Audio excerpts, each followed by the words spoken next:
what does the House do? Let's start with explaining our viewers what the House does and your role if elected as delegate. Okay, the Maryland state government is set up pretty much like the federal government.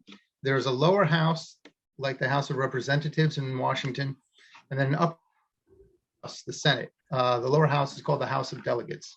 In each legislative district in Maryland, there's one senator and 3 delegates.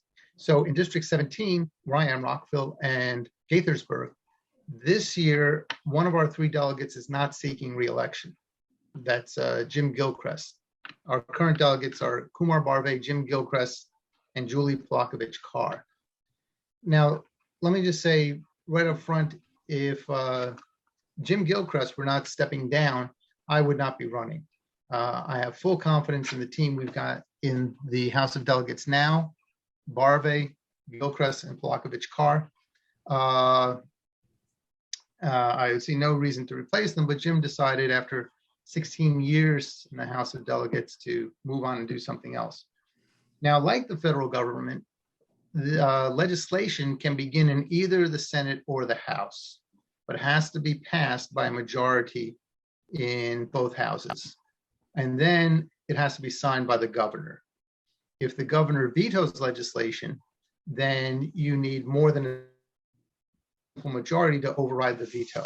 Has happened a couple of times in the last legislative session. And don't ask me off the top of my head which bills, because, but it did happen a couple of times. So basically functions the same as the federal government. There's a constitution and, there's a budget.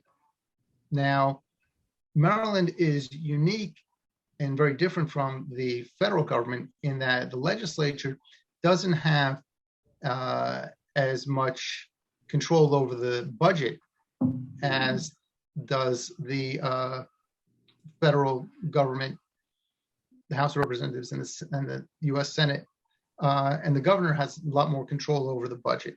The legislature can cut items from the budget, but it can't add things as it goes along to the budget. There's sort of a general budget, and only the governor can add new items once the budget is passed.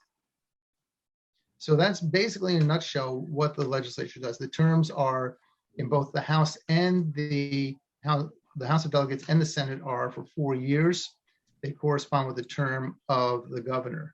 So 4 years ago, we elected an entire House of Delegates, an entire Senate at the state level, and re-elected Governor Hogan. Governor Hogan has reached his term limits, so we'll be electing a new governor, no matter who it is, because of term limits. There'll be someone new in the governorship this year. And as a Democrat, I am hoping it's a Democrat.